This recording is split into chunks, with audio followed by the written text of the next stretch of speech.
Welcome back to week 9 of pre-calculus. Today our main topic will be the other trigonometric functions. In the first topic this week, we talked about the sine and cosine functions. And today we will talk about other trigonometric functions. So which functions will that be?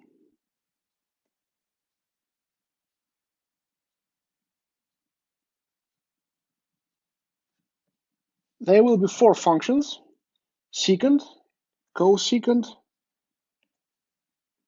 tangent, and cotangent. So the secant function is defined in a very simple way. It's the reciprocal of the cosine function. And here one has to be very, very careful because the cosine function takes 0 values. And of course, we don't divide by 0. So we need to understand what the domain of the secant function is. To understand what the domain of the secant function is,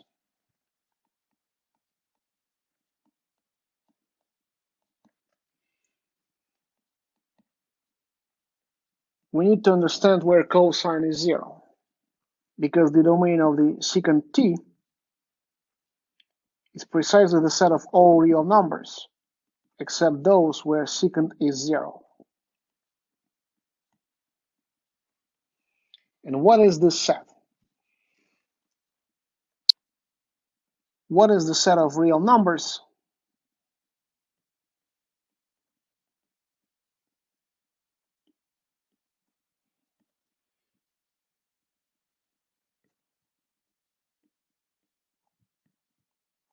where cosine is 0? What are these numbers t such that cosine t is 0?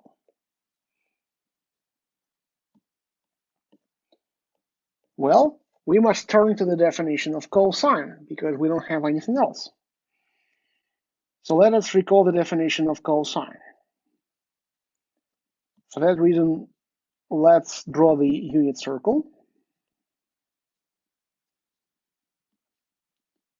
whose center is at the origin of the coordinate axis.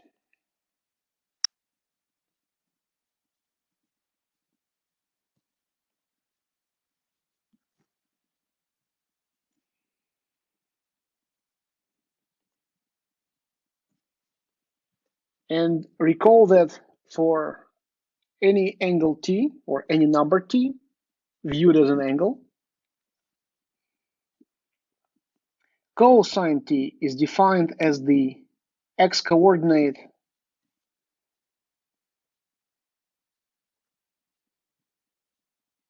of the point on the unit circle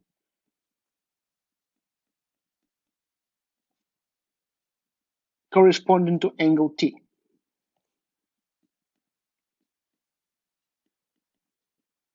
The y-coordinate is sine t. That is the definition of sine.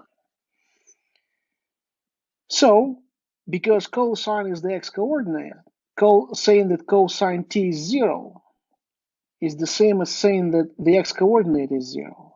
Well, the x-coordinate is 0 everywhere on the y-axis, and the only 2 points on the unit circle intersecting with the y-axis are precisely those where the x-coordinate is 0. This point is 0, 1, and this point is 0, negative 1. What angles t correspond to these points? Well, this point 0, 1, for instance, corresponds to angles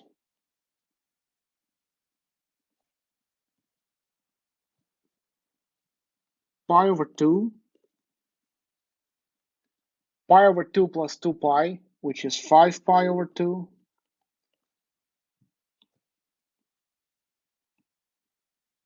if you make another full revolution to 5 pi over 2, that'll be 5 pi over 2 plus 2 pi, That's 9 pi over 2.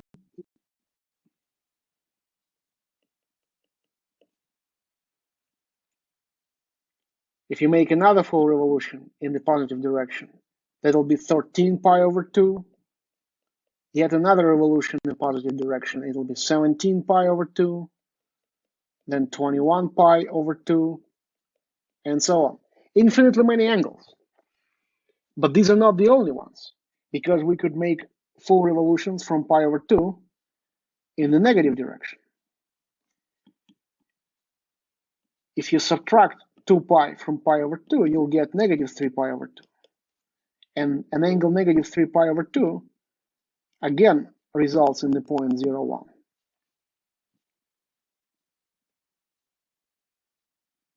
So you can have negative 3 pi over 2, and then from negative 3 pi over 2, make another full revolution. That'll be negative 3 pi over 2 minus 2 pi. That's negative 7 pi over 2.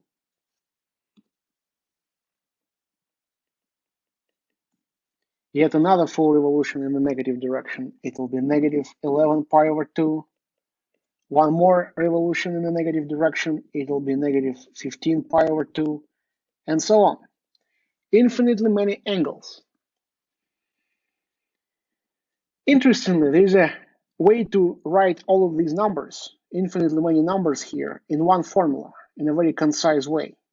We can write all these numbers as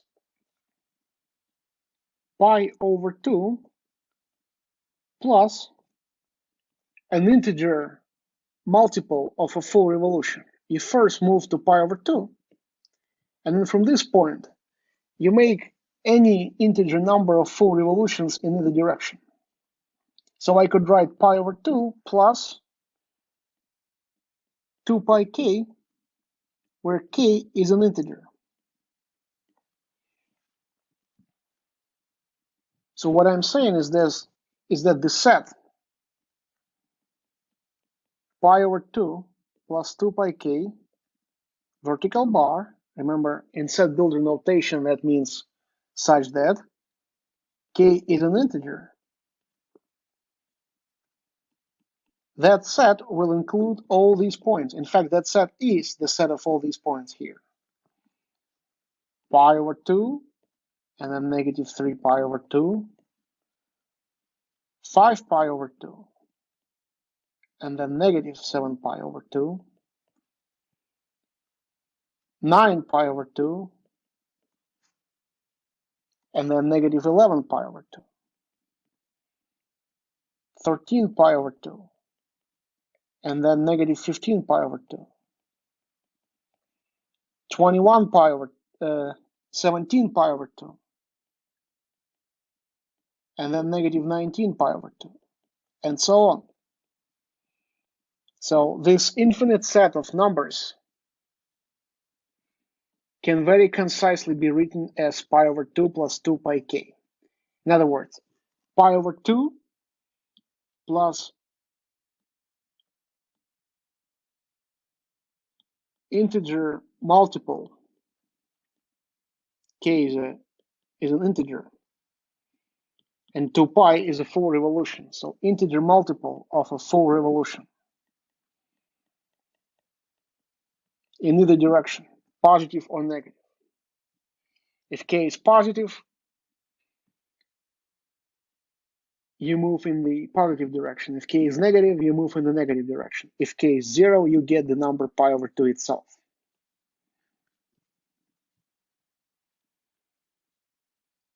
What about this point?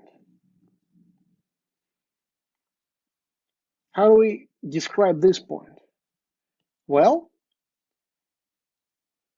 what angles correspond to this point?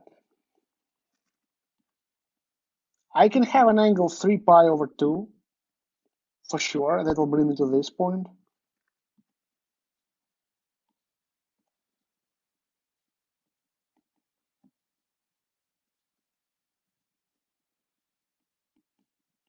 I can then make another full revolution, so it'll be 3 pi over 2 plus 2 pi. That's 7 pi over 2.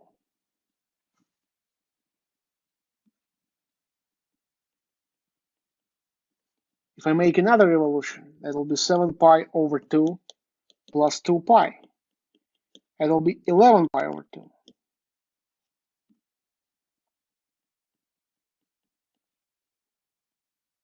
Then 15 pi over 2. Then 19 pi over 2. And so on. But these are not all angles that correspond to this point. Even though it's an infinite list, it's still missing something.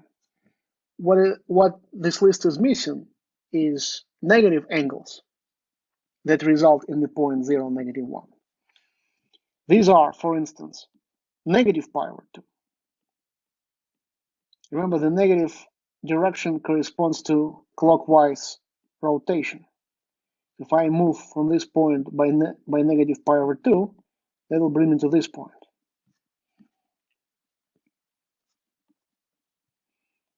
Negative pi over 2. If I make another full rotation in the negative direction, that means negative pi over 2 minus 2 pi, that's negative 5 pi over 2.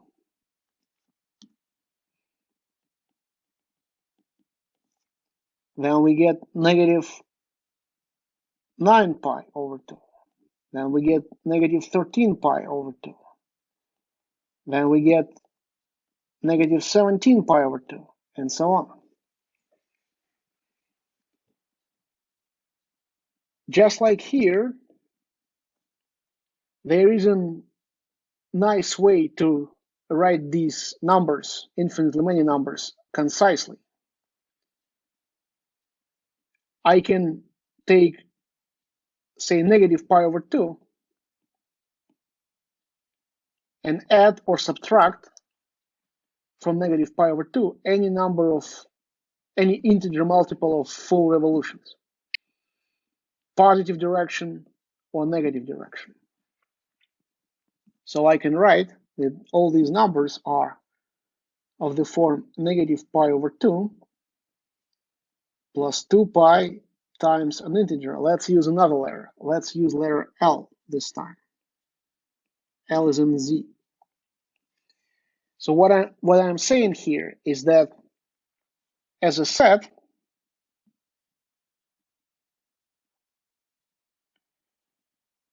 the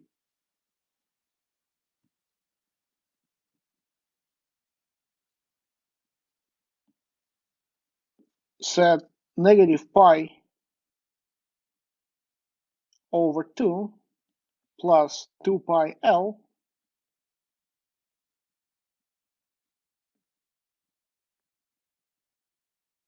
where L is an integer, is precisely that infinite set of numbers we were just writing. It contains negative pi over 2 and 3 pi over 2, negative 5 pi over 2 and 7 pi over 2, negative 9 pi over 2 and 11 pi over 2, negative 13 pi over 2 and 15 pi over 2, negative 17 pi over 2 and 19 pi over 2, and so on. So the set of numbers where cosine is 0 is the union of these two sets.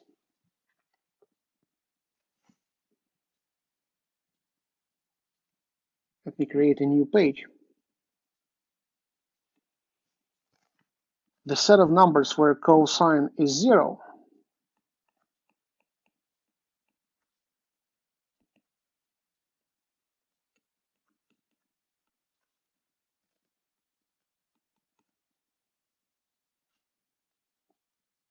is the union of this set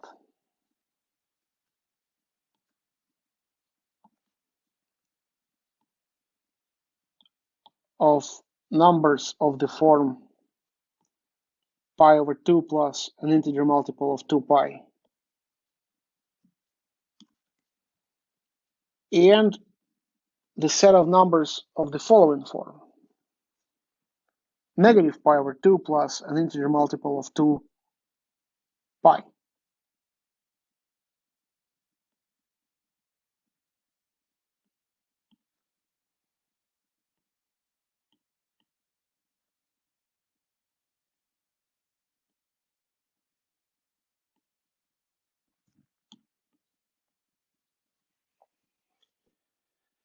Surprisingly, you can write that set, the union of these two sets, even in a more concise form.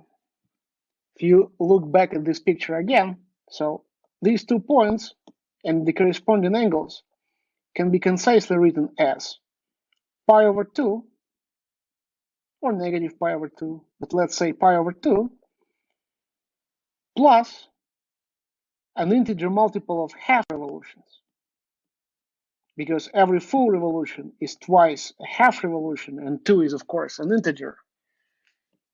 Either point is described as pi over 2 plus an integer multiple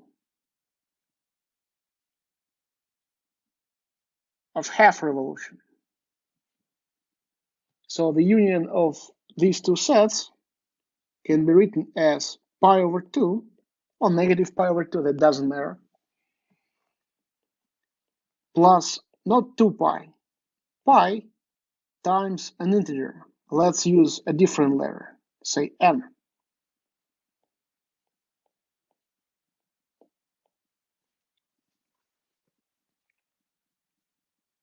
You can check that for different values of n, you will get all the same numbers that we had here. For example, if n is 0, we get pi over 2. If n is 1, we get 3 pi over 2. If n is negative 1, we get negative pi over 2. If n is 2, we get 5 pi over 2. If n is negative 2, we get negative 3 pi over 2. If n is 3, we get 7 pi over 2. If n is negative 3, we get pi over 2 minus 3 pi, that's negative 5 pi over 2, and so on. These are indeed all the numbers from these two sets. So the domain of the secant function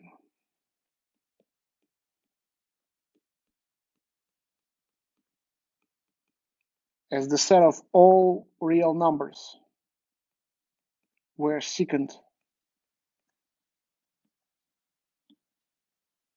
cosine is not 0.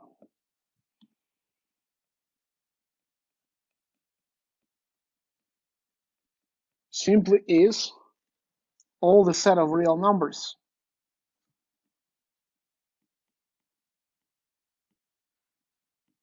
except those of the form pi over 2 plus an integer multiple of pi.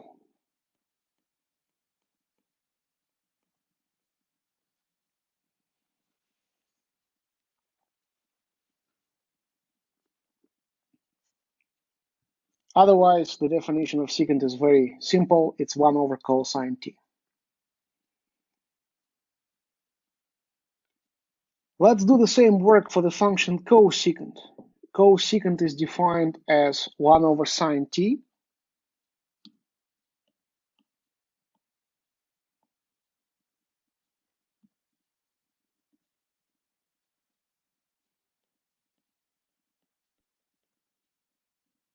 By definition is 1 over sine t. And of course, the domain of cosecant is all the real numbers for which sine is not 0. And the question is, what are these numbers? To understand where sine is not zero, let's first understand where sine is zero. In order to do this, we again draw the unit circle and recall the definition of sine.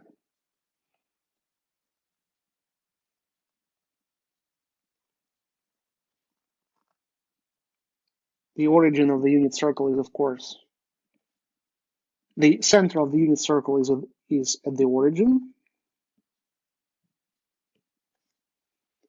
And as you remember, sine t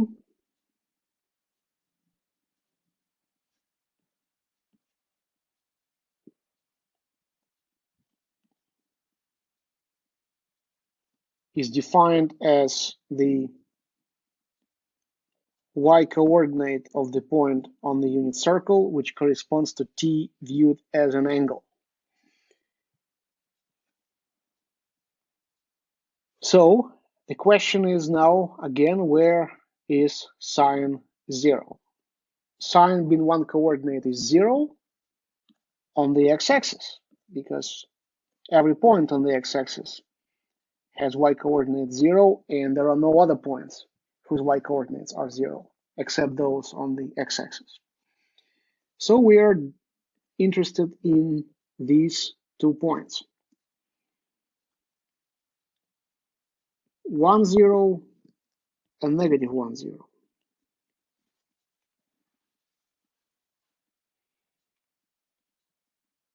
What angles correspond to these 2 points?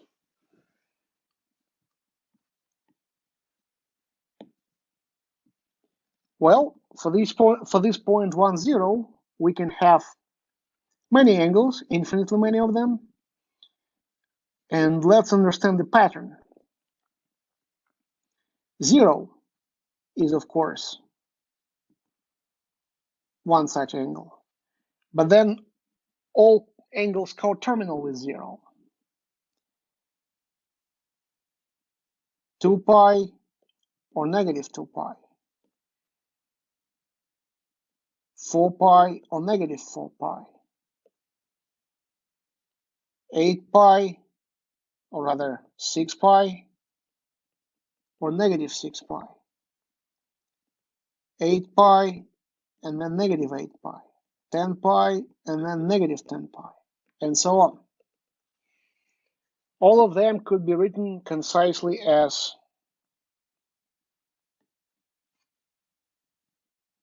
0 plus 2 pi k, where k is an integer. In other words, we start at point 1, 0, and then rotate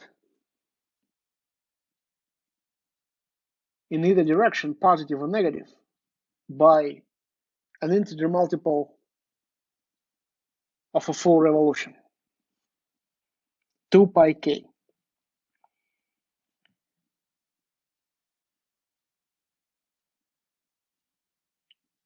How about this point here? Well, we can rotate by pi, and then by any angle coterminal with pi. So that'll be pi, then pi plus minus 2 pi. So that's either 3 pi or negative pi, then pi plus minus 4 pi. That's either 5 pi or negative 3 pi, then 5 plus minus 6 pi. That's 7 pi or negative 5 pi, then 9 pi or negative 7 pi, and 11 pi or negative 9 pi, and so on.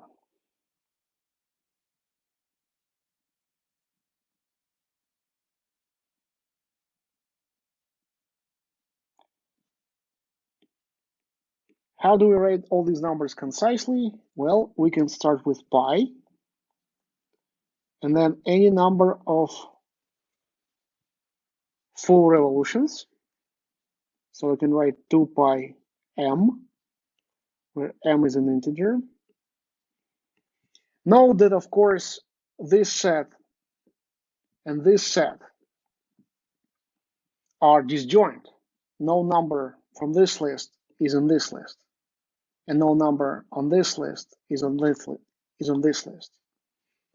These lists are disjoint. So the set of points where sign is 0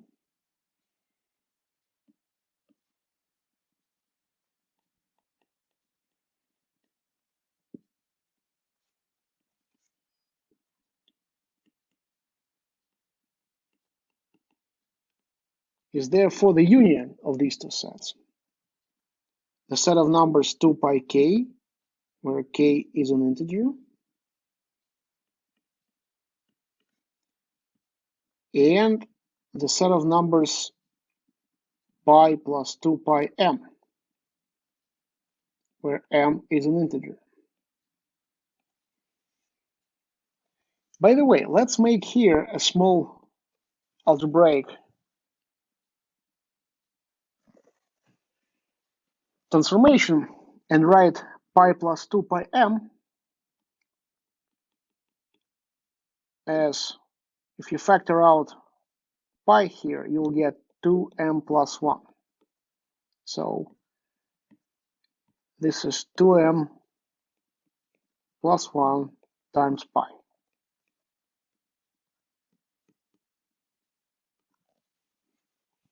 So here I can write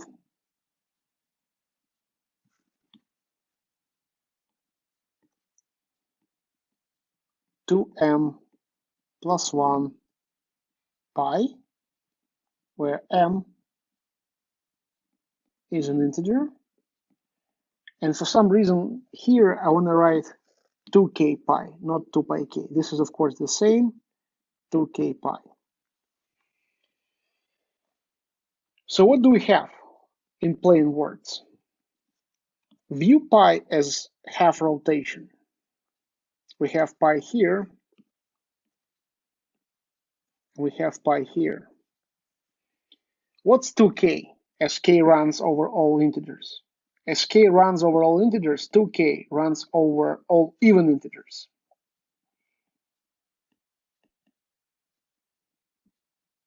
As k runs over 0, plus minus 1, plus minus 2, plus minus 3, plus minus 4, 2k will run over 0, plus minus 2, plus minus 4, plus minus 6, plus minus 8, and so on. So 2k runs over all even integers.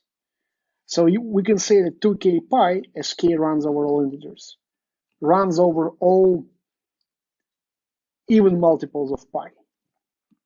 So this here is the set of all even multiples of pi.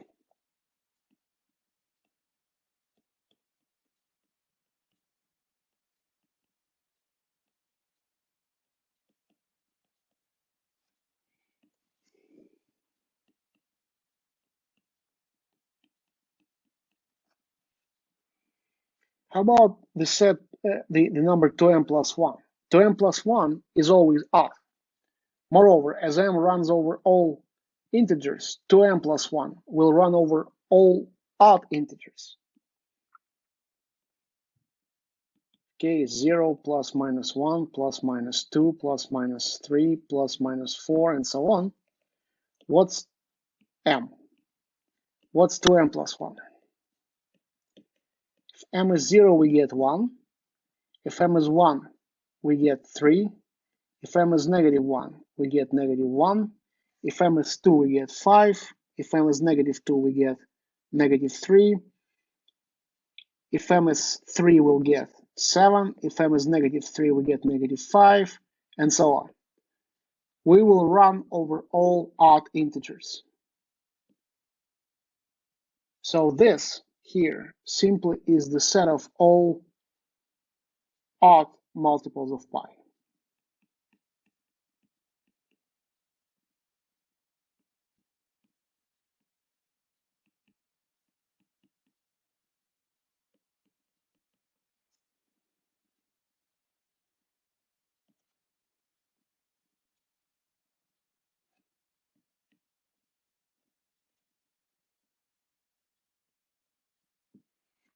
Of course, when you unite the set of all even multiples of pi and the set of all odd multiples of pi, you simply get the set of all multiples of pi.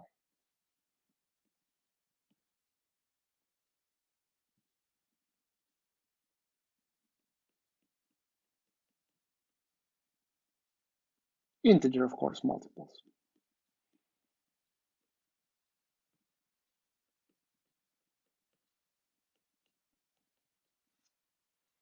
And the set of all multiples of pi can be written as, for instance, n times pi, where n is an integer.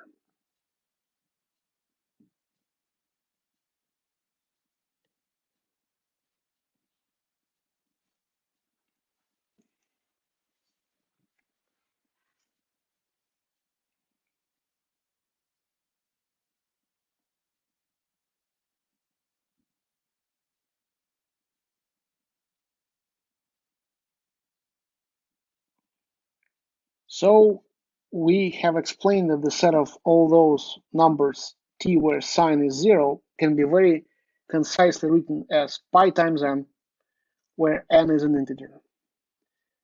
Therefore, the domain of cosecant as the set of real numbers where sign is not 0 can be concisely written as all those real numbers except of the form pi times n, where n is an integer.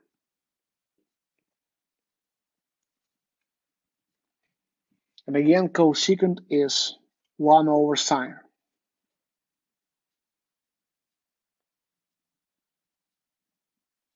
All right, the other two functions we define here are tangent and cotangent.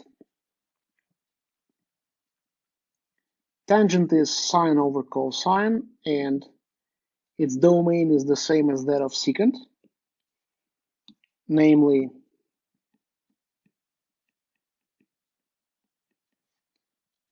all those real numbers where cosine is not 0. That is, all those real numbers except that are not of the form pi over 2 plus pi n, where n is an integer.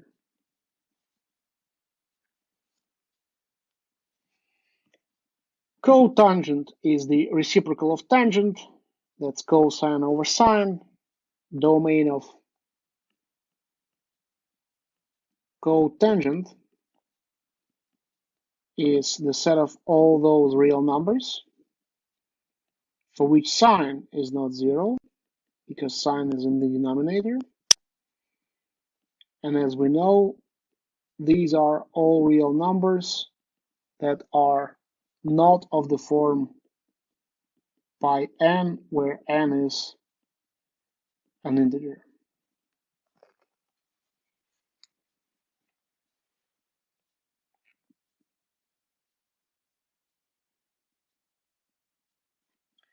All right, here is the table of most common values of these 6 functions.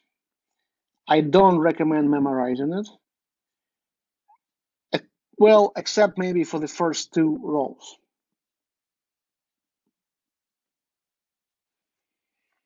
We explained the first 2 rows in the previous topic. The other 4 rows can be easily derived from the first 2. For example, tangent of pi over 6. How do we derive that? Well, by definition, tangent is sine over cosine. Sine pi over 6 is 1/2. Cosine pi over 6 is root 3 over 2. So tangent of pi over 6 is 1 over root 3. And rationalizing the denominator gives me root 3 over 3.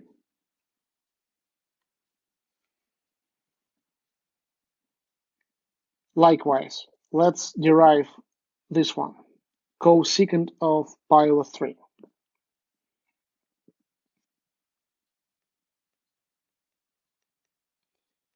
Cosecant is 1 over sine,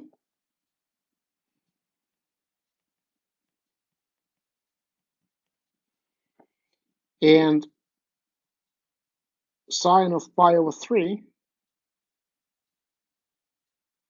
is root 3 over 2, which is 2 over root 3.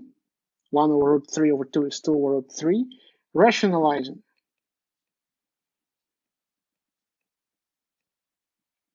we get 2 root 3 over 3. Again, I don't recommend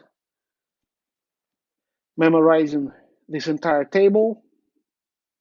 You don't need to do that.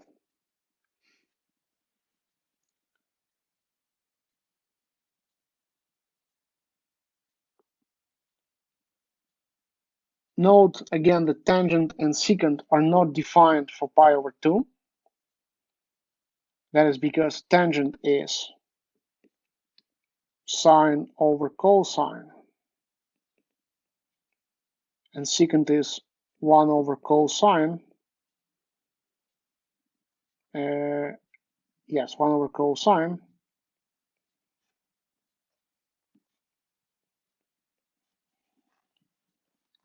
Cosine of pi over 2 is, of course, 0. And therefore, the two functions where cosine is in the denominator are not defined for pi over 2. Likewise, cosecant and cotangent, where sine is in the denominator,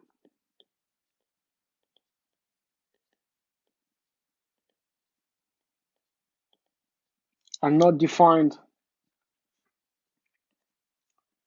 at 0 because sine of 0 is 0.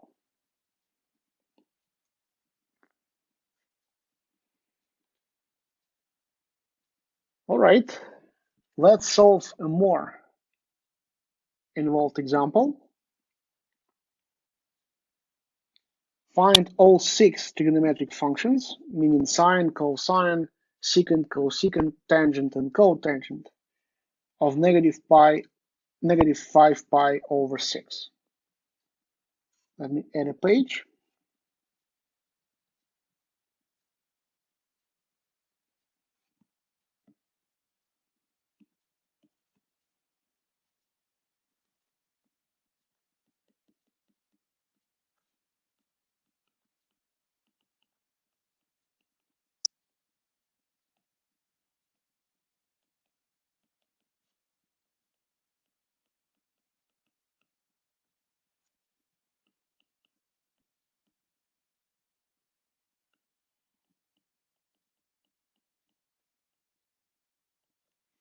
I always start with drawing the unit circle. I recommend that you do the same.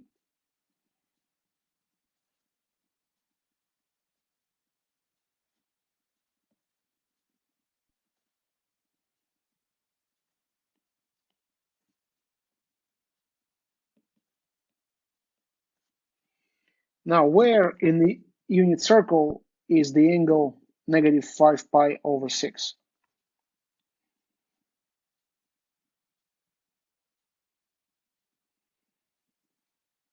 It's negative, so we rotate clockwise. And the way I like thinking about it is pi over 6 short of negative pi. So I would rotate by pi in the negative direction, and then pi over 6 back in the positive direction.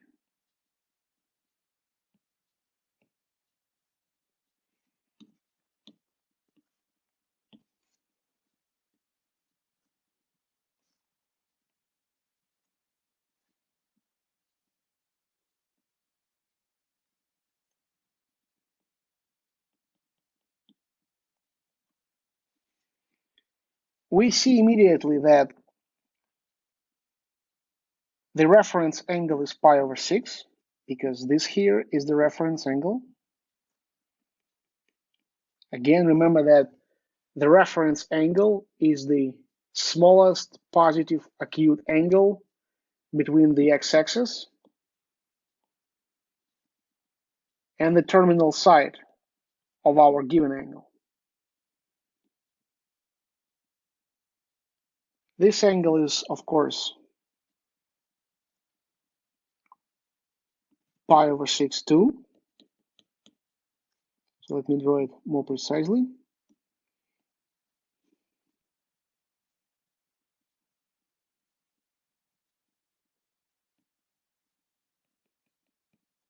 So when we think about the x and y coordinate of this point,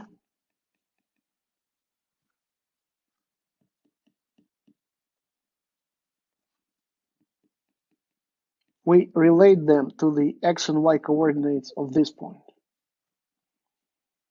They are only different by a negative sign.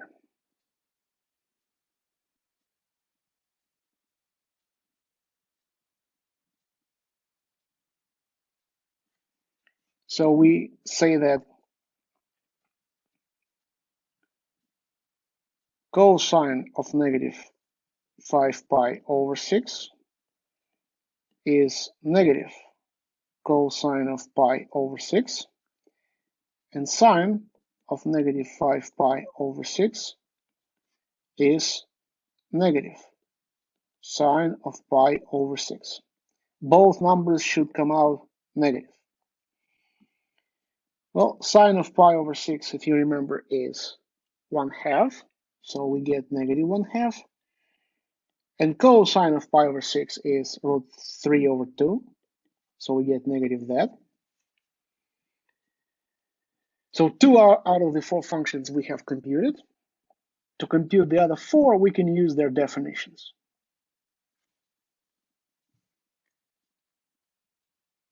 Secant, for instance, of negative 5 pi over 6 by definition is 1 over cosine of negative 5 pi over 6, and that's 1 over negative root 3 over 2. That is negative 2 over root 3. And if you rationalize the denominator, that's negative 2 root 3 over 3.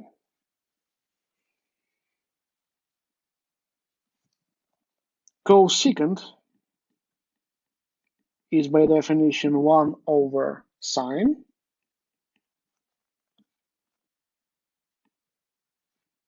So we will have here 1 over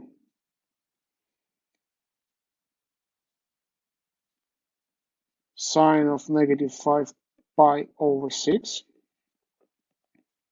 That'll be 1 over negative 1/2. That's simply negative 2.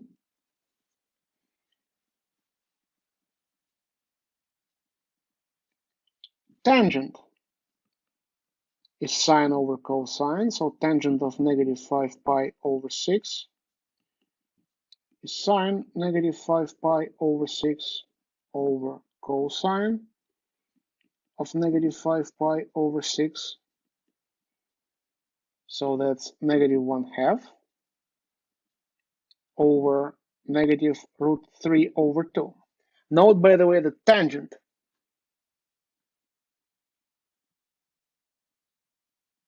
will be positive.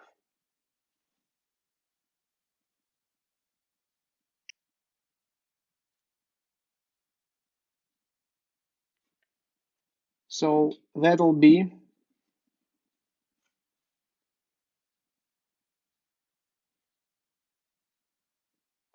1 over root 3,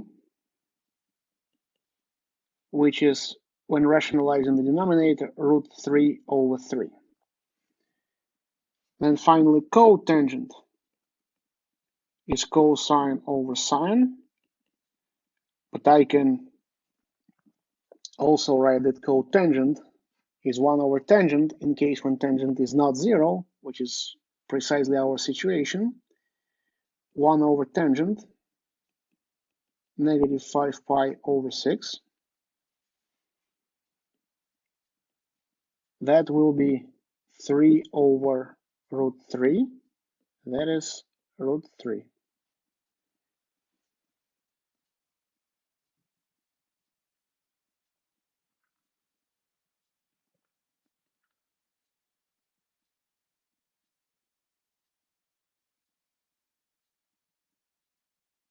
All right. In the next example, we need to use the definition of secant and tangent to simplify the fraction secant over tangent. We recall that secant is 1 over cosine and tangent is sine over cosine. Assuming that cosine t is not 0, which it must be, because otherwise this expression wouldn't be defined, we can cancel by cosine t. That gives us 1 over sine t, and that, as we know, is cosecant t.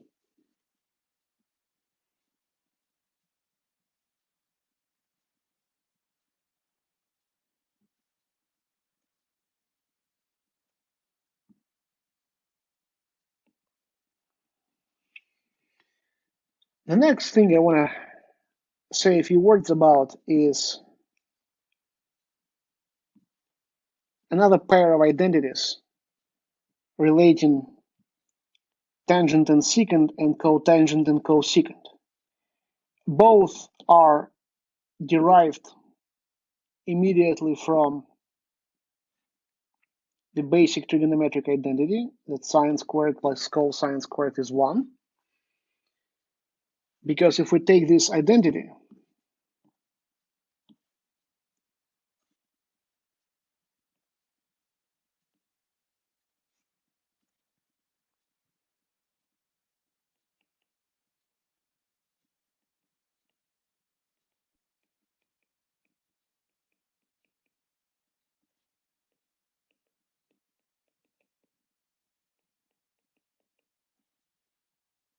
and divide each term by cosine squared,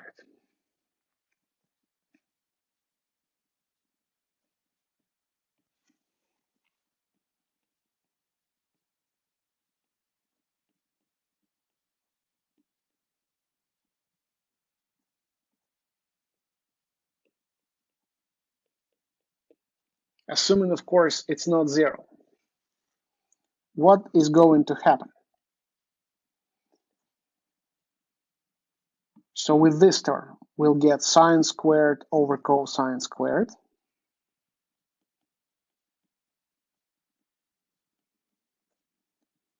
Right? That is, by definition, tangent squared, because this is sine over cosine, the whole thing squared. And that is sine over cosine, exactly the definition of tangent. So we get tangent squared. Now, what about this term? Cosine squared plus cosine squared over cosine over cosine squared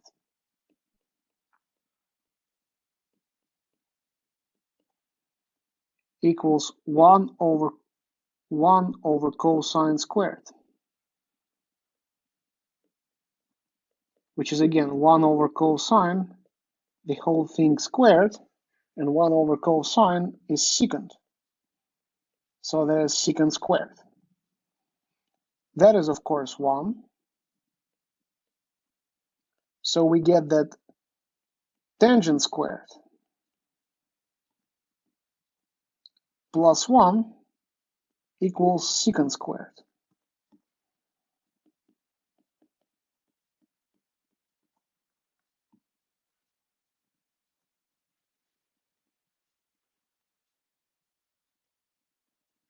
Now, to get the other identity, cotangent squared plus cosecant squared, we again start with the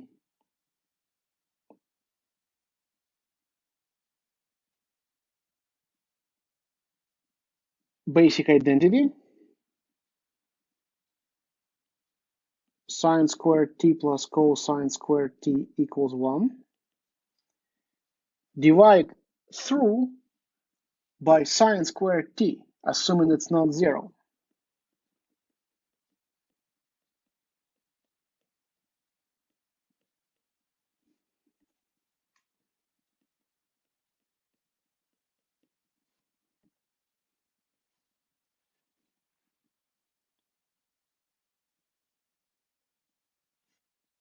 So the first term becomes 1 because it's sine squared over cosine over sine squared.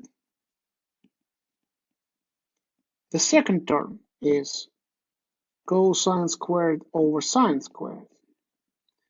And on the right, we get 1 over sine squared t. So this here is, of course, 1.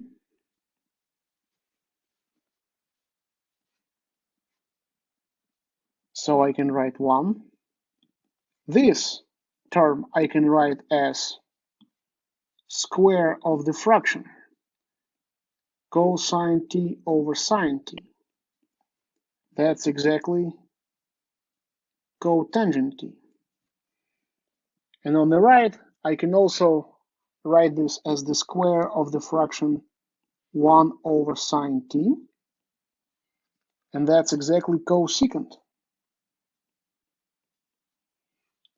So I have 1 over cotangent squared t equals cosecant squared t. That is an important identity.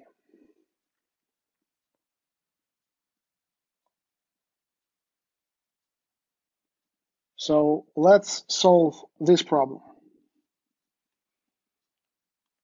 What do we have here? We are given that secant of t is negative 17 over 8, and the t is between 0 and pi.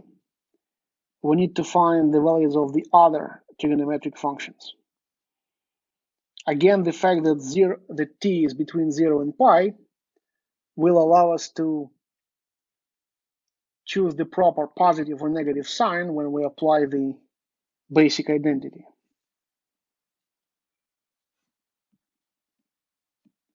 So let me write the problem here.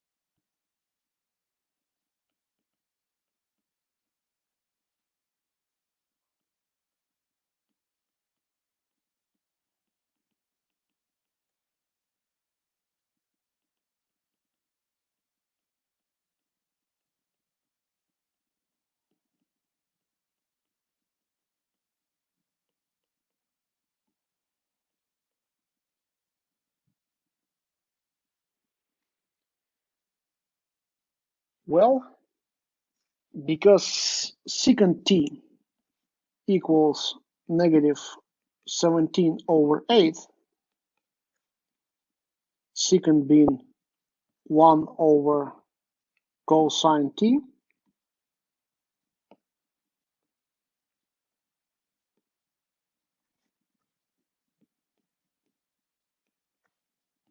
implies that cosine t equals negative 8 over 17. So 8 over 17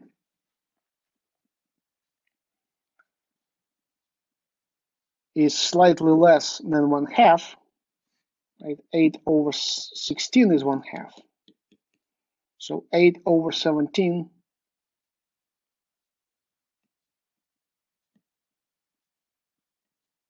is slightly more. It's slightly less than 1/2. I said it correctly. 8/17 is less than 1/2. So negative 8/17 is slightly greater than negative 1/2. And we can try to draw a picture.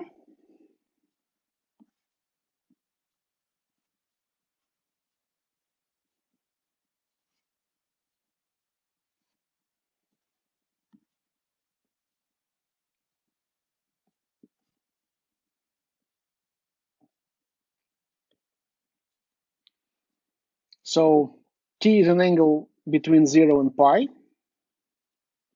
So it's either the first quadrant or the second quadrant. And because its cosine is negative, it's in the second quadrant. The x-coordinate of the corresponding point is negative. Let's say this here is negative 1/2. Negative 8/17 is slightly greater than negative 1/2.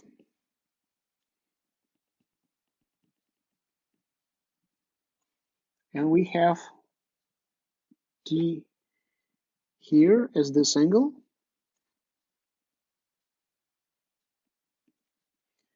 So it's clear from here that sine t, for instance, will be positive. And we can use the basic identity.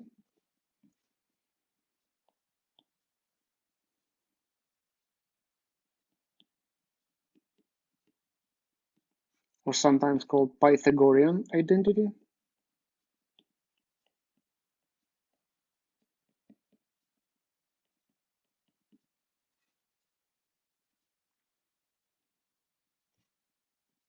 Saying that sine squared t plus cosine squared t is 1. Immediately from here, we get that sine squared t is 1 minus cosine squared t, and therefore sine t is square root of 1 minus cosine squared t, with the plus minus in front of it.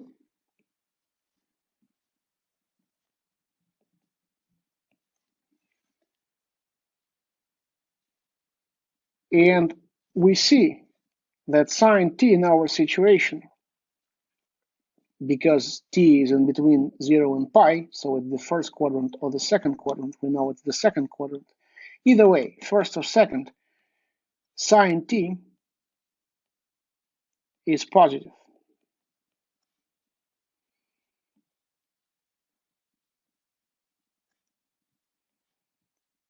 So we get that sine t is the positive root of 1 minus negative 8/17 squared.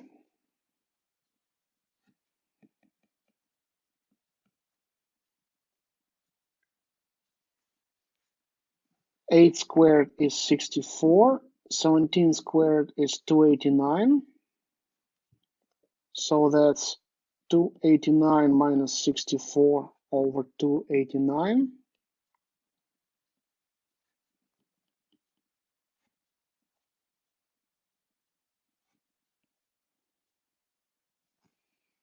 That is 225, which is the square of 15.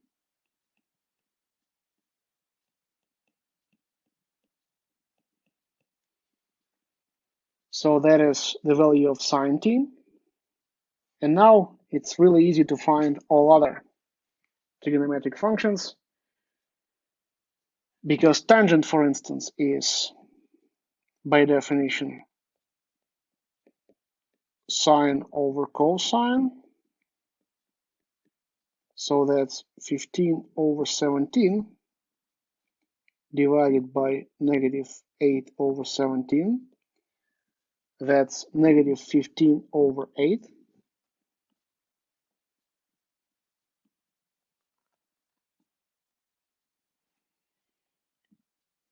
Then cotangent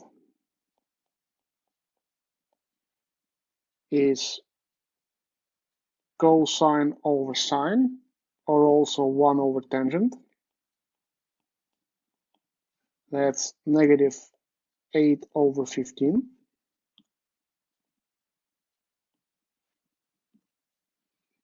And cosecant is 1 over sine.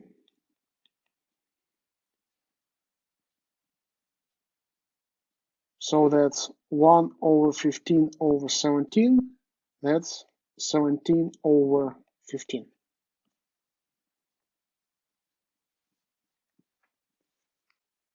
So that finishes this example.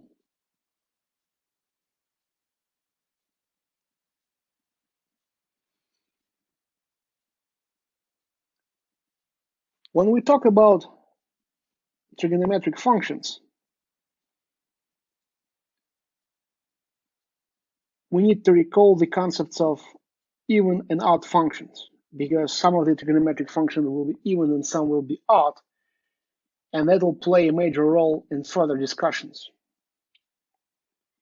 So suppose we have a function that is defined on the entire real line. What does it mean to say that the function is odd? The function is odd if replacing x by negative x inside the function results in the minus coming outside.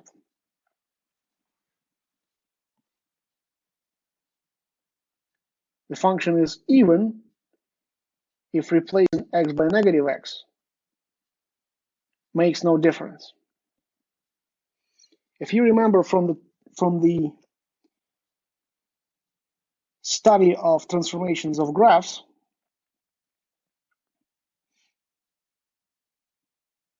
replacing x by negative x corresponds to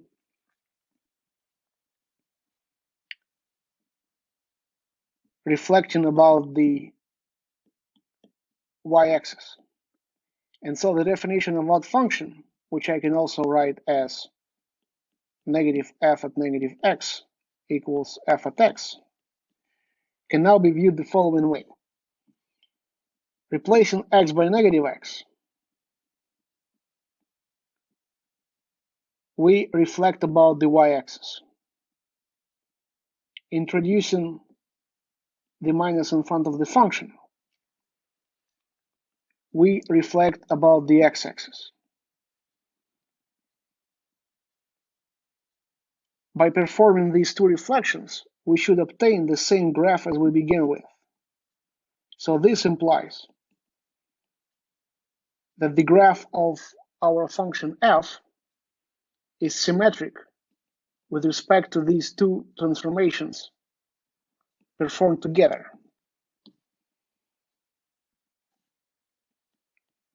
Reflect about the y-axis, and then the order doesn't matter. Reflect about the x-axis.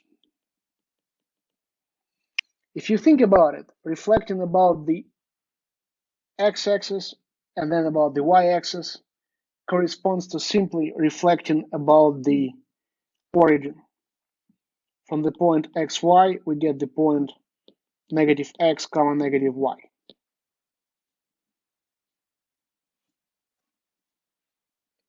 i.e., reflect about the origin.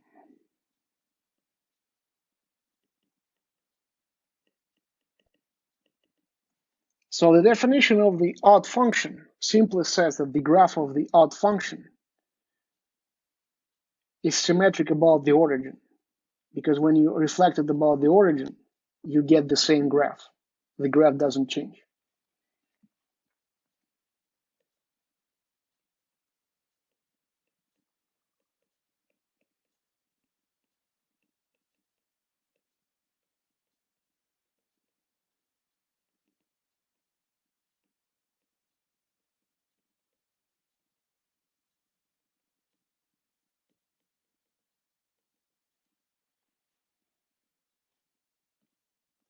If you want a picture, let's say we have an odd function.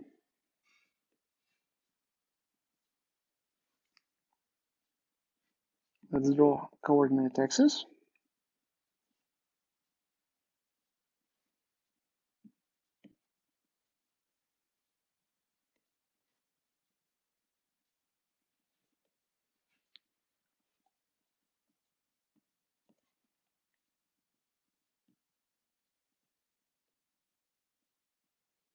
If we have a point on the graph with coordinates a, b,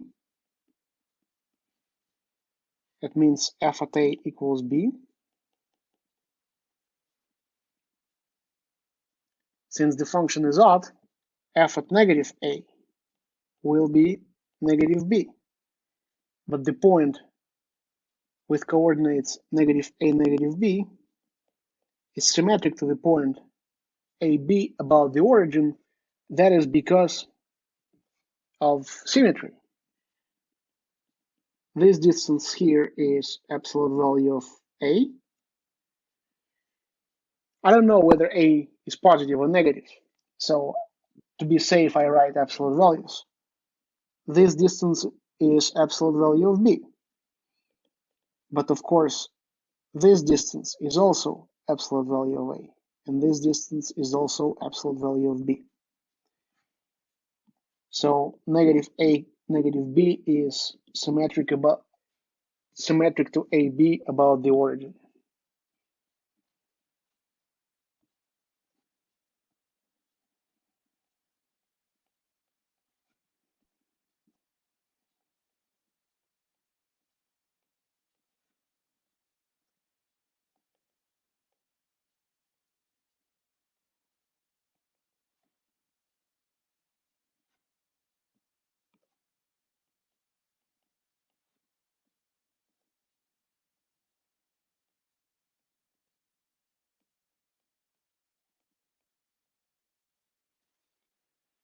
Now for the even functions, the situation is even easier. For an even function, what this says geometrically means that reflecting the graph of our function about the y-axis doesn't produce any effect.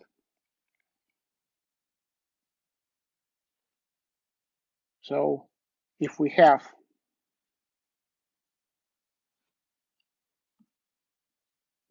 an even function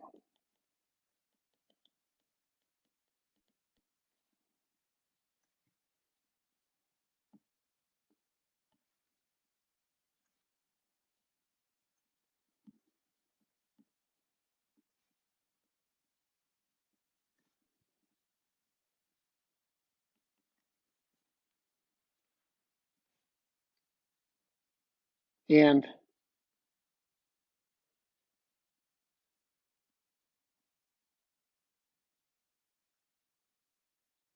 AB is a point on the graph,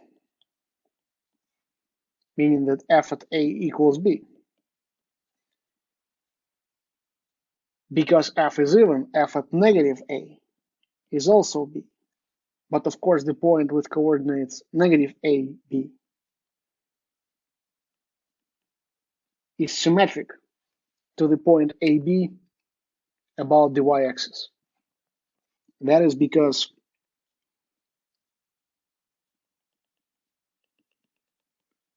this distance is absolute value of A, and this distance is absolute value of negative A, which is the same. By the way, here we have minuses. Negative A, negative B. This distance is absolute value of B, and this distance is absolute value of B. So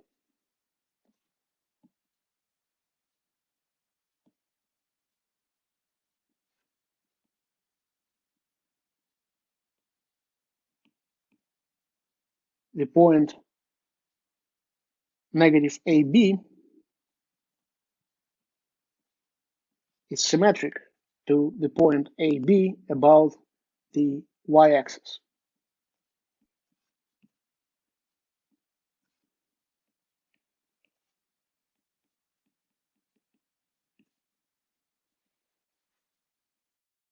Now that we have recalled the definitions of even and odd functions, we can discuss how these definitions apply to the 6 trigonometric functions. We know sine, cosine, secant, cosecant, tangent, and cotangent. The results are actually in this table, but let us explain some of the statements in this table. I'm going to add a page right after this one. And let us explain, for instance, why the sine function is odd.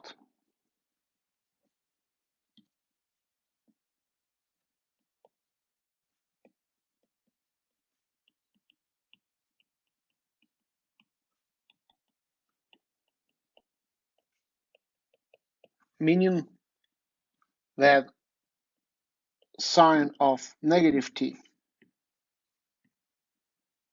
equals negative sine t, that is for every real number t. As always, we draw a unit circle centered at the origin.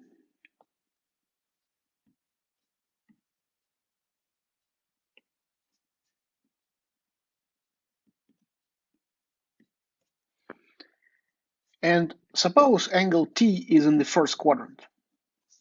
That doesn't really matter, because our argument will apply to angles in any quadrant. Say this angle is t.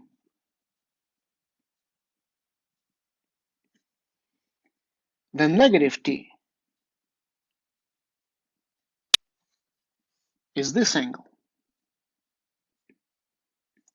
Note that their measurements are equal. Well, in my picture, they're not equal, so let me make it more precise.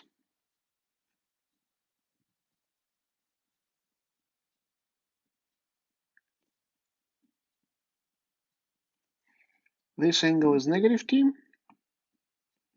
Their measurements are equal, which is to say that the triangle OAB and the triangle OBC are equal.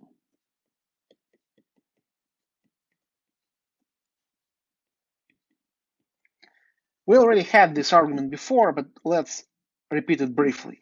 Both are right triangles with equal hypotenuses and equal acute angle.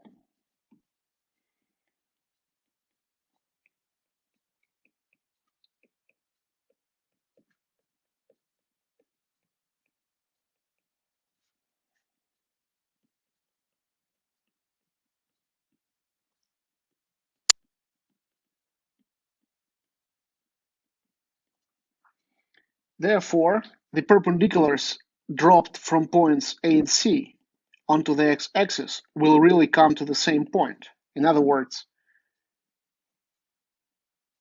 the x-coordinate of point A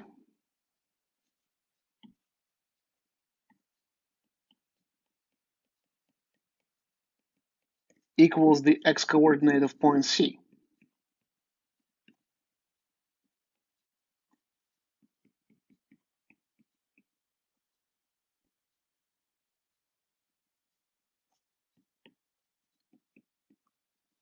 On the other hand, the x-coordinate of point A equals cosine of t. That is how cosine was defined. So the x-coordinate of A is cosine t, and likewise the x-coordinate of point C is cosine negative t.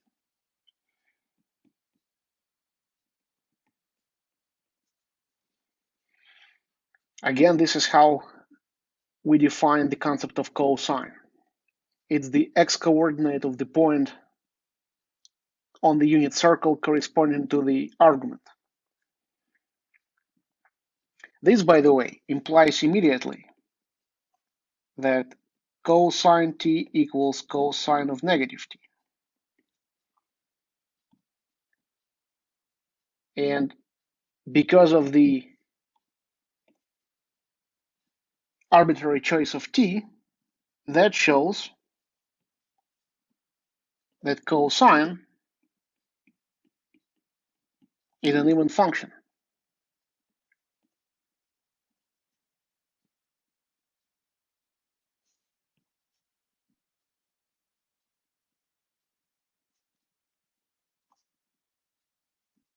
We can add this to the title. The cosine function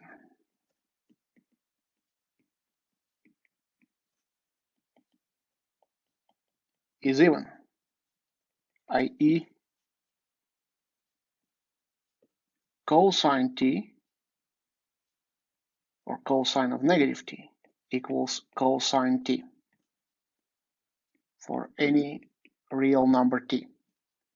This we have proved.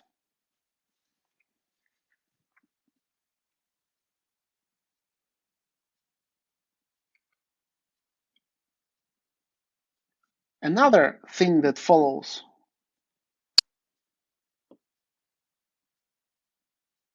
from the fact that the triangles OAB and OBC are equal is that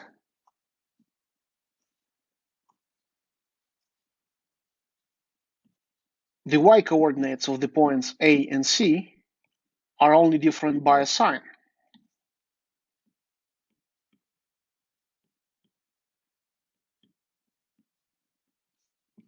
But the y-coordinate of A is by definition of sine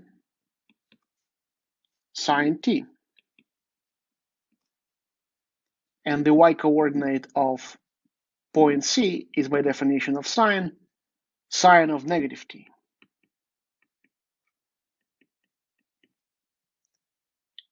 And so from here it follows immediately that sine negative t, if you multiply this equality by -1, sine of negative t equals negative sine t.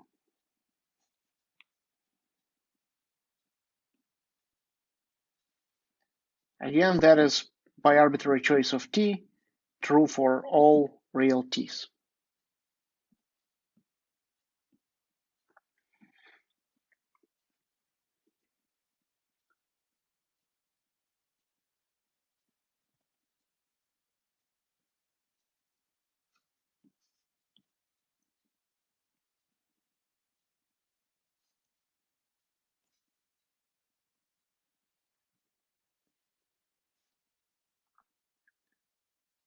Now, what about the other trigonometric functions?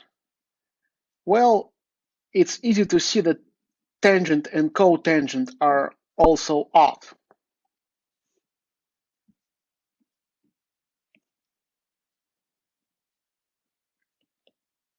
The tangent function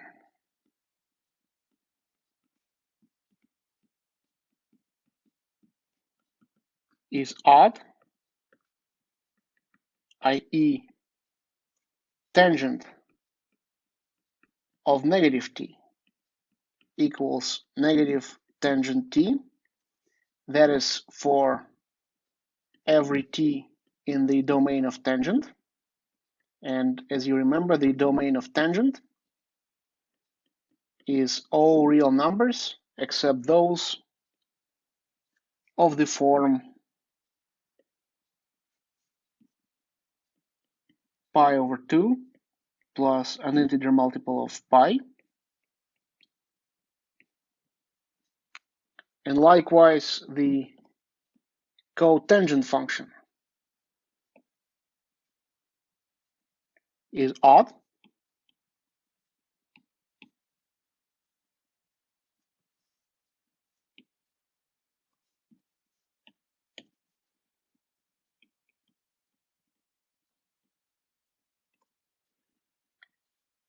that is cotangent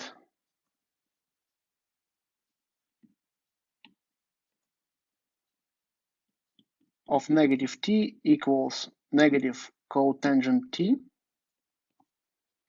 This here is, of course, a slip of the pen. This should be domain of tangent. And this here should be domain of cotangent.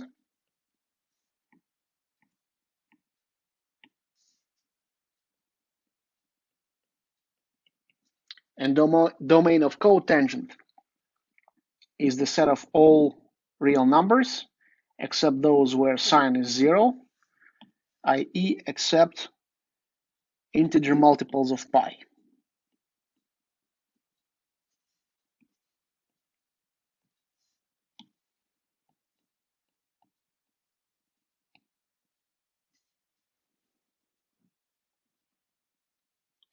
Let us explain why these things are true.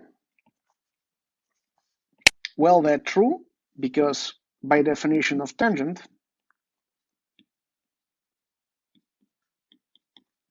tangent is sine over cosine, and here the numerator sine is odd, as we just established, and the denominator cosine is even. And so when I compute them at the argument negative t, for sine, the negative sign goes outside, and for cosine, we simply ignore the negative sign. So that is simply negative sine over cosine, and of course, this is negative tangent t. Again, whenever tangent exists, so whenever t is not pi over 2 plus an integer multiple of pi.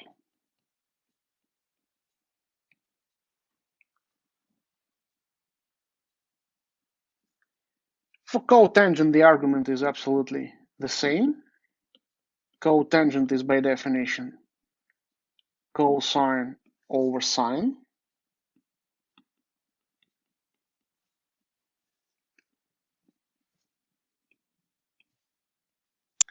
And so, again, using the fact that cosine is even, we get that cosine of negative t is cosine t. And because sine is odd, sine of negative t is simply negative sine t. And of course, this is negative cosine over sine, and that is negative cotangent t for every t except those of the form pi n, where n is an integer.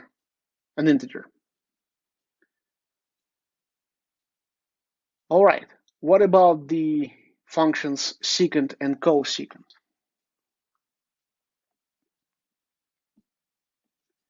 Well, secant being 1 over cosine is of course even.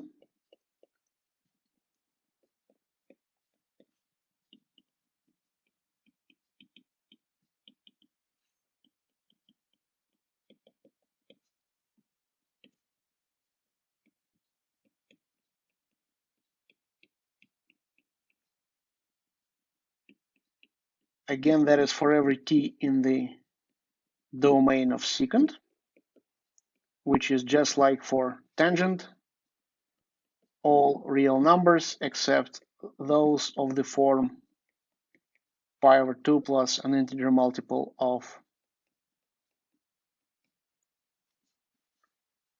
pi.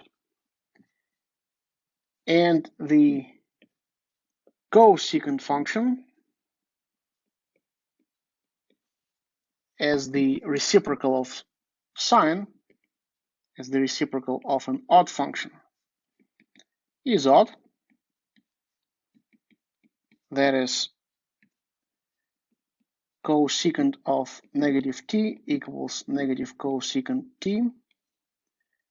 That is for every t in the domain of cosecant, which is all the real numbers except multiples, integer multiples of pi.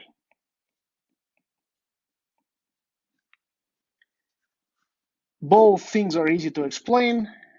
Secant of negative t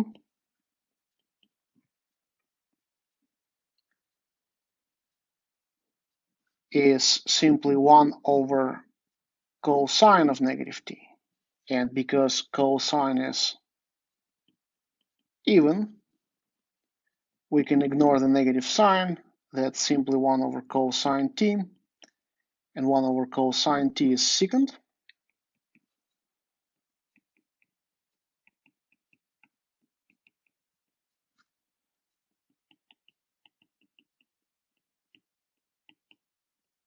And a similar argument for cosecant. Cosecant negative t is simply 1 over sine of negative t. And because sine is odd, the negative sign comes up front. We get 1 over negative sine t. And of course, this is negative 1 over sine t, or in other words, negative cosecant t.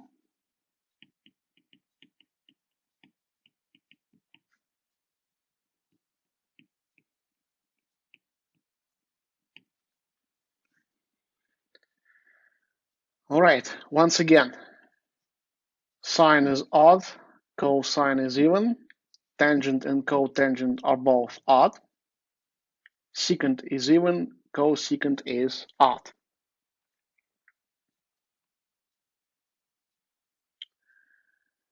All right. This is what we summarize in this table.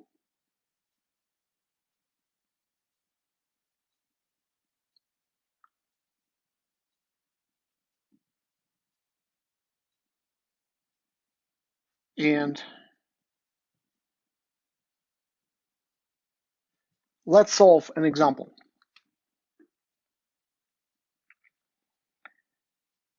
So find the values of the 6 trigonometric functions of angle t based on the figure. So t is the angle that has its terminal side here. The corresponding point on the unit circle has coordinates -1/2, -√3/2. That immediately tells us the values of sine and cosine.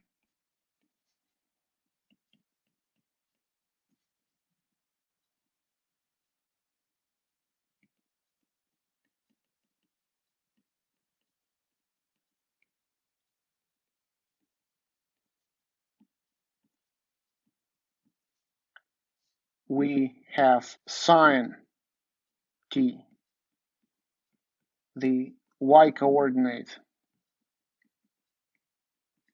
of the point, let's call it A. That's -√3/2.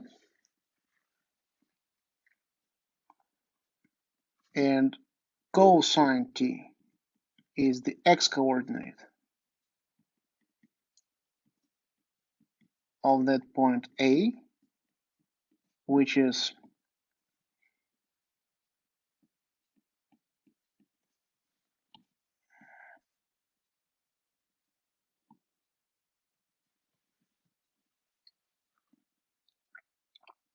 -1/2. And so tangent t, being the ratio of sine over cosine, is -√3/2 divided by -1/2. So that is √3. Therefore, cotangent t is the reciprocal of that, 1 over √3, or if you rationalize the denominator, √3/3. Now secant of t as 1 over cosine is 1 over negative 1/2, which is negative 2, and cosecant is 1 over sine, so it's 1 over negative root 3 over 2, that is negative 2 over root 3, and if you rationalize the denominator, that is negative 2 root 3 over 3. By the way, what angle is t? We can actually figure that out. Because if we extend the terminal side of angle t,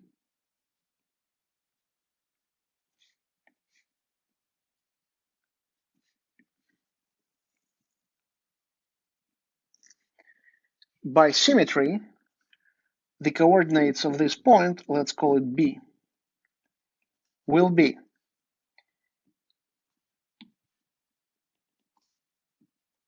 the two triangles here are equal. Again, because they're both right triangles and they have equal hypotenuses, both equal to 1, and they have equal acute angles. So this distance equals this distance, and this distance equals this distance. So the coordinates of the point B are simply the negatives of the coordinates of the point A. So B has coordinates 1/2 root 3 over 2. And that tells us that this angle is the angle whose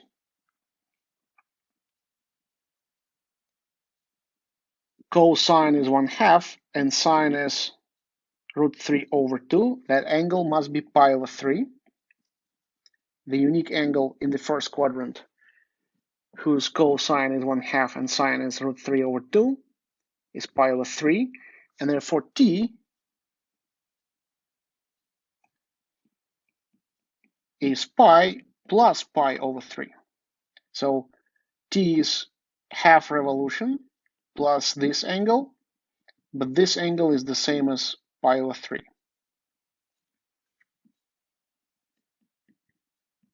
So t is 4 pi over 3. We were computing the 6 trigonometric functions of 4 pi over 3.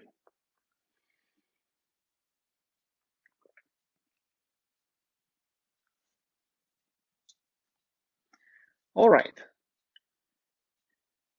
We now briefly discuss an important property of trigonometric functions called periodicity. Let's first of all give a definition. A function is called periodic if there exists a non-zero number t such that f at x plus t equals f at x for all x.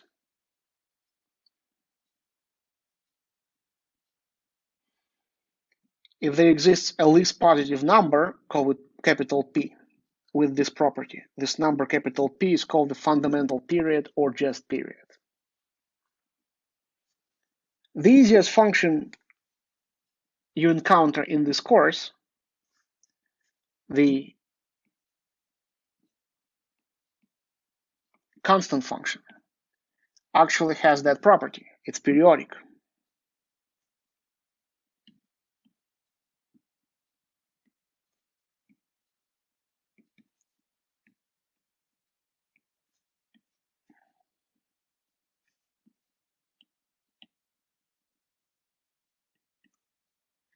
It's clearly periodic because for that function, the value at x, for any x, is the same as the value at x plus t for any t.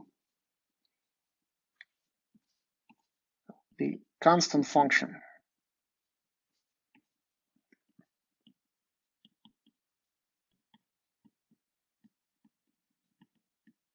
is periodic.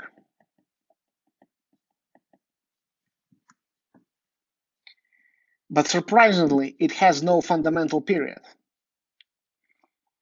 Because you see, the fundamental period is defined as the smallest positive number for which this is true. While it's true for the constant function that this equality holds for any t, there is no smallest value for t.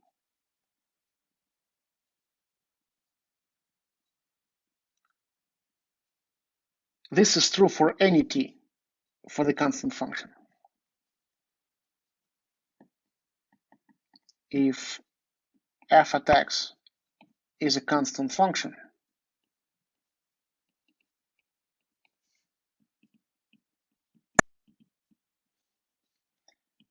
then f at x plus t equals f at x for any x and any t. And in particular, there is no smallest positive t for which this is true.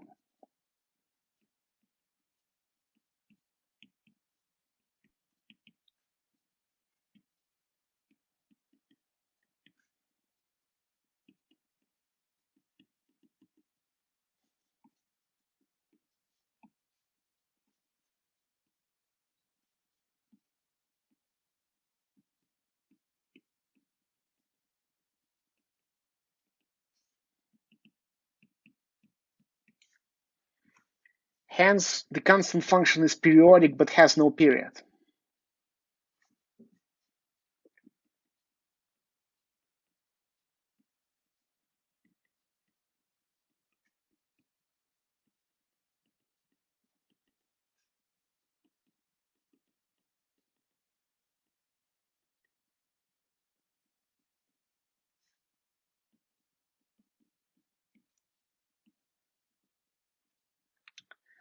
Now, what about the 6 trigonometric functions that we looked at? Are they periodic? What about the fundamental ones, sine and cosine? Are they periodic? Let's think together.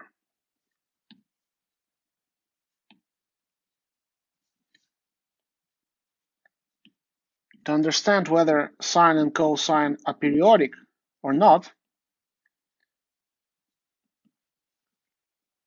we need to recall the definitions of sine and cosine. So the definition is this: given any real number t, you measure an angle t on the unit circle whose center is at the origin, such that the initial side of the angle measuring t extends along the positive direction of the x-axis, and then the terminal side will uniquely give you a point, will uniquely determine a point on the unit circle whose coordinates are declared cosine t and sine t. And you see immediately that there are multiple other angles other than t that result in the same point. There is, for instance, angle, let's call it t prime,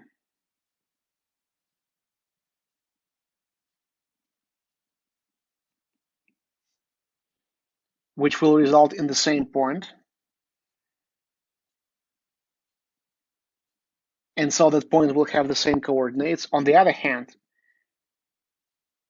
the coordinates of that point will be cosine of t prime and sine of t prime. Here t prime is t plus 2 pi plus a full revolution.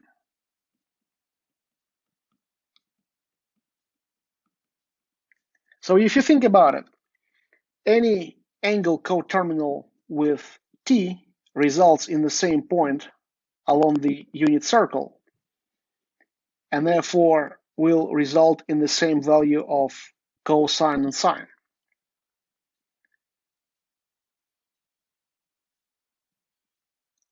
The converse statement is also true. If some two angles result in the same point on the unit circle, necessarily the two angles are coterminal.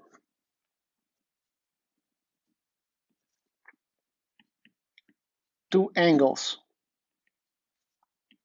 T and T prime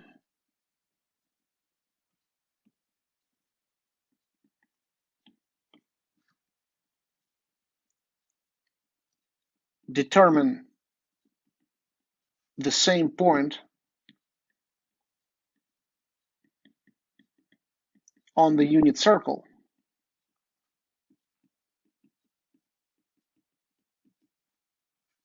And so in this case,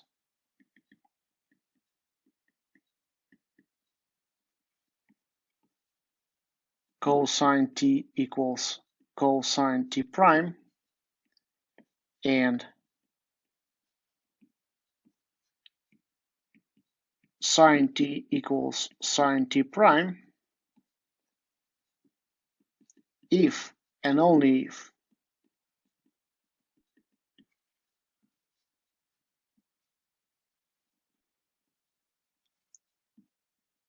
the two angles T and T prime are coterminal.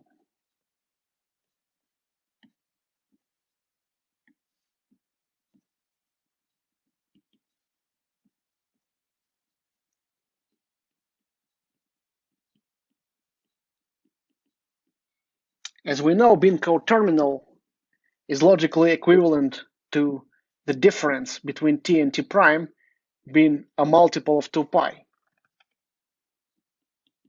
i.e., if and only if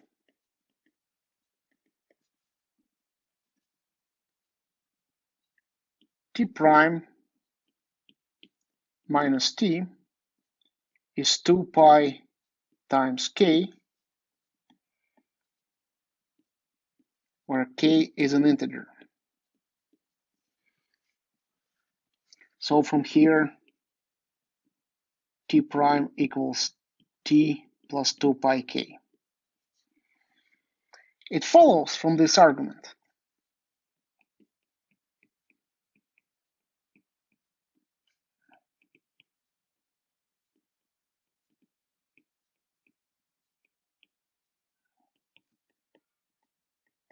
that sine of T prime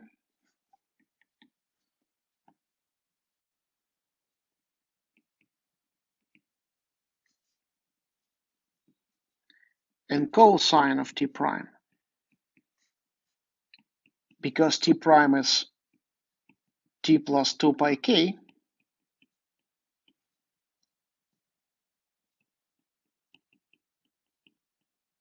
satisfy the equality that sine of T plus sine T prime, as we wrote, equals sine T, and cosine T prime equals cosine T.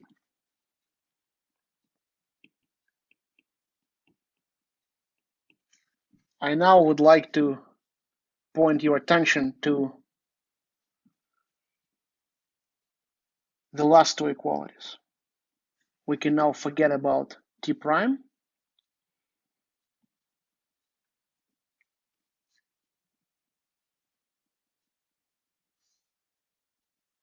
and this is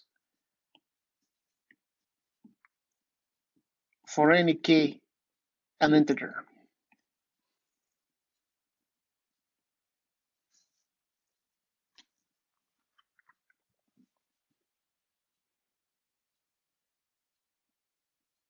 In particular, that immediately implies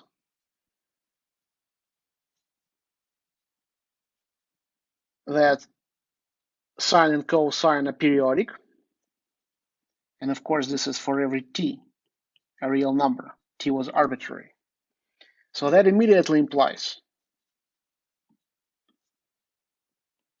that the sine and cosine functions are periodic according to our definition.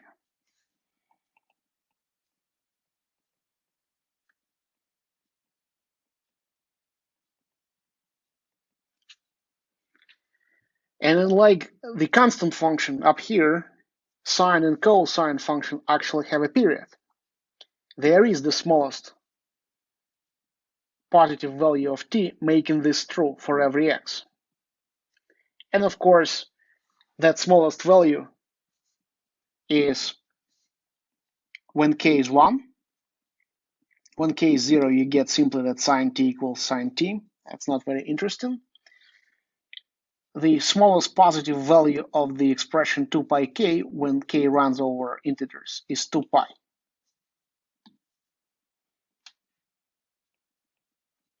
So the period is 2 pi.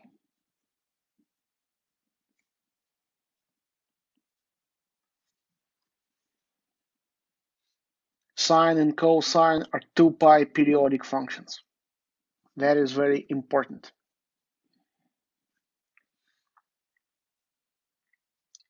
It will play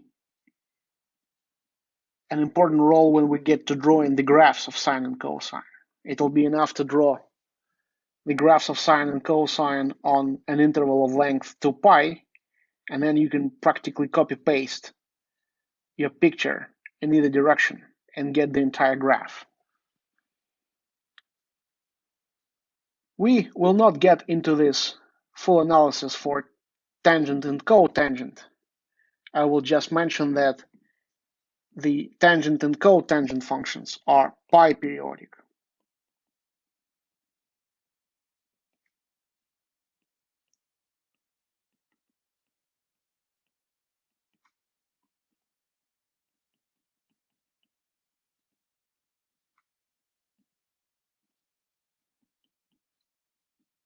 So they're periodic and the period is pi.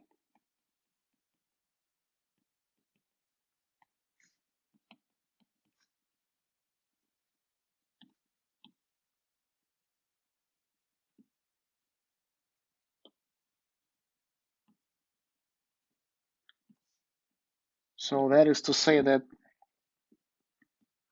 tangent t equals tangent t plus pi. So for every t in the domain of tangent, and cotangent t equals cotangent of t plus pi for every t in the domain of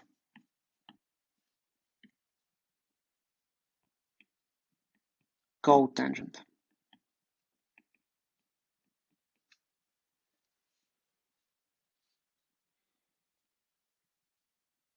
I encourage you to think why cotangent and tangent have period not 2 pi but pi. Perhaps it will be more clear once we get to right angle trigonometry, which is our next topic.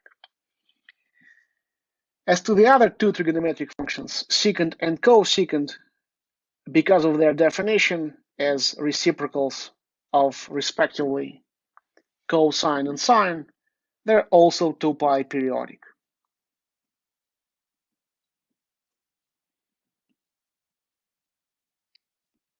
The secant and cosecant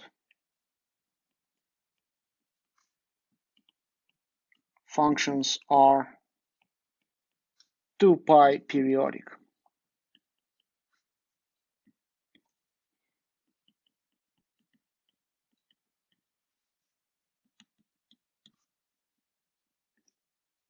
So secant of t equals secant of t plus 2 pi for every t in the domain of secant, and cosecant of t equals cosecant of t plus 2 pi for every t in the domain of cosecant.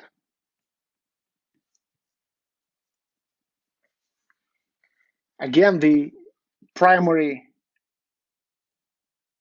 reason why we even talk about periodic functions is our desire to draw their graphs. When we draw the graph of sine and cosine, it will be enough to understand how it looks like on an interval of length 2 pi.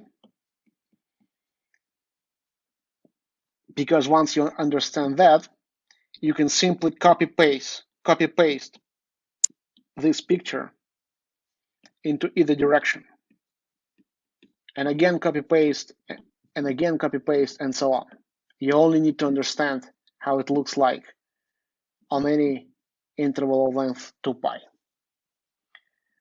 All right, that finishes our study of the other trigonometric functions, and our next topic will be right angle trigonometry. Thank you.